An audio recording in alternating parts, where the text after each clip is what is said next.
Okay, in this clip we're going to go over the classification scheme for the metamorphic rocks that we did in lab, and this will be on the second test also. So we split the metamorphic rocks down into two subtypes. The foliated metamorphic rocks, put those over here on the left, and the other category is non-foliated. For the foliated metamorphic rocks, they're going to show some kind of textural characteristic, some kind of special texture, you could say, that's going to indicate the name that we should give to the metamorphic rock. And remember, in order for the metamorphic rock to develop that special texture or be a foliated metamorphic rock, the original rock has to be subjected to differential pressure, or it's sometimes called differential stress, down in the crust. There has to be a condition in the crust where the stress is higher in a certain direction and then it's lower in other directions. And then, well, the minerals in the rock are being heated and they want to grow. They'll want to grow in the direction where the stress or pressure is lower, and that will result in the development of some kind of textural feature that is going to put the rock in this foliated metamorphic rock category. So we're going to start with the metamorphic rock slate, and I'll underline the rock names. And one thing about slate is it has a fine texture, so the crystals are going to be really small, too small to see with the naked eye. Okay, but that's not the special texture.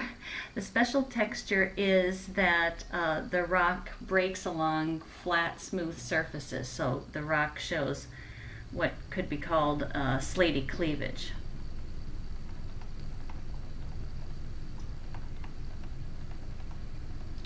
So if you see a fine textured metamorphic rock and it has flat breakage surfaces, or this slaty cleavage, you're going to call the rock slate. Now there's another fine textured metamorphic rock that's in this foliated category, something called a phyllite. Another rock name there. So again, we're not going to be able to see crystals with the naked eye. They're too small. But if you turn the sample in the light, you will see that it has a certain kind of shine to it. It's shiny like satin fabric. So I call it a satiny sheen. Whoops. If I can spell that. Satiny sheen. So if you see that, you're going to call the rock phyllite. Now, in order to get a fine textured metamorphic rock, you have to start with a fine textured original rock or protolith. So the slate will commonly form from metamorphosing a rock like shale, or sedimentary mudstone in other words. Has a fine texture to begin with, so if we metamorphose it just a little bit at a low grade of metamorphism, and there's an extra pressure or stress in the crust, maybe because two plates are colliding, then we could have that slaty cleavage develop. And the low temperatures of low-grade metamorphism won't cause the crystals to grow too much in size, so we'll still have a fine textured rock with slaty cleavage. We're going to call that slate.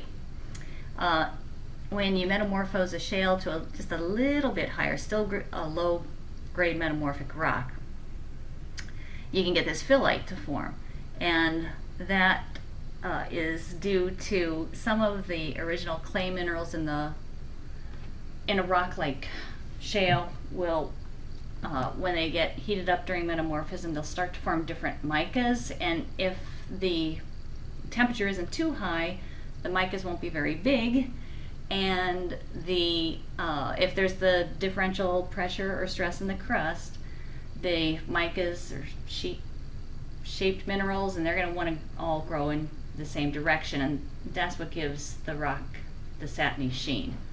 The crystals are still too small to see with the naked eye, but they're starting to form and they're starting to line up, and that'll make the surface of the rock a little bit shiny like satin. Now, if we get up into intermediate grade of metamorphism, where the temperatures and the pressures are higher, we can have the rock called schist form. Okay, schist is a rock that has a coarse texture. You'll be able to see the individual minerals with the naked eye. And the thing that you have to see to call the rock a schist is you have to see an alignment of minerals.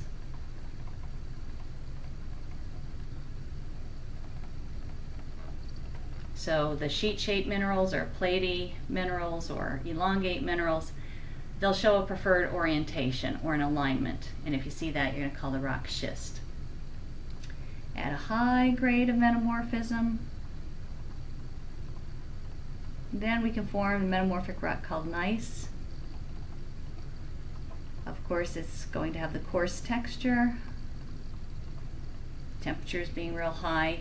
And high temperatures of metamorphism, you get a lot of reactions going on between the minerals and the rock, and the new minerals start to form in bands of light and dark colored minerals. So that's what the gneiss looks like. You see it has a banded appearance, or you could say it looks striped, whichever way you want to say it. Bands of light and dark colored minerals. Okay, so if you see that, you're going to call the rock gneiss. So these foliated metamorphic rocks, they might form underneath the crust where two plates are colliding, and you, in that kind of setting, you have mountains forming on the surface, and with increasing depth below the surface, you'll get higher and higher temperatures, and you can form these different foliated metamorphic rocks at increasing depth below the surface where the temperatures are higher, and you have higher metamorphic grades in a setting like a convergent plate boundary, especially like where two continental plates are colliding. You have a big mountain belt forming on the land surface. Okay, now for the non-foliated metamorphic rocks, we looked at just two examples in the lab, and they were two rocks that were dominated by certain minerals, and they were named based on their mineral content. Like one of those two rocks was quartzite. Okay, the rock name if the metamorphic rock is made predominantly of quartz. And the other one was marble. Most marble forms from the metamorphism of limestone, which is calcite-dominated sedimentary rock. So most marbles are made of calcite mineral. There are dolomitic marbles, and when you metamorphose dolostone, you get the dolomitic marble to form as a metamorphic rock. And these quartzites often come from metamorphosing a quartz-rich sandstone. So that's a common protolith for the quartzite rock. I think the textbook talked about another non-foliated rock type called hornfels, which is a term you could use for a non-foliated metamorphic rock. So it's not going to show any special texture, but it has a varied mineral composition, and mostly hornfels forms from contact metamorphism.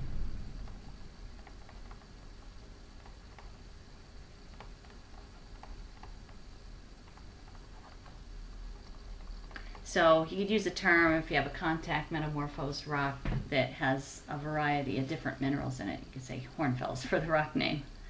Okay, and when I did the sedimentary rock review, I didn't mention coal. We saw bituminous coal in the sedimentary rock lab, and in the metamorphic rock labs we had anthracite coal.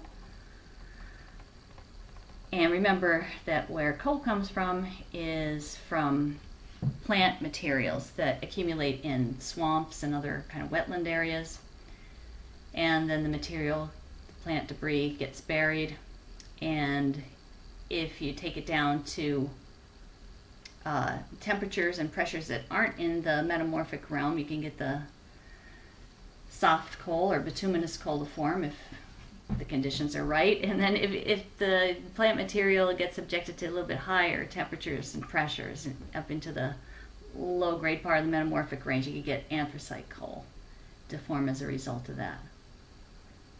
So those are different metamorphic rock names that might be on the test number 2.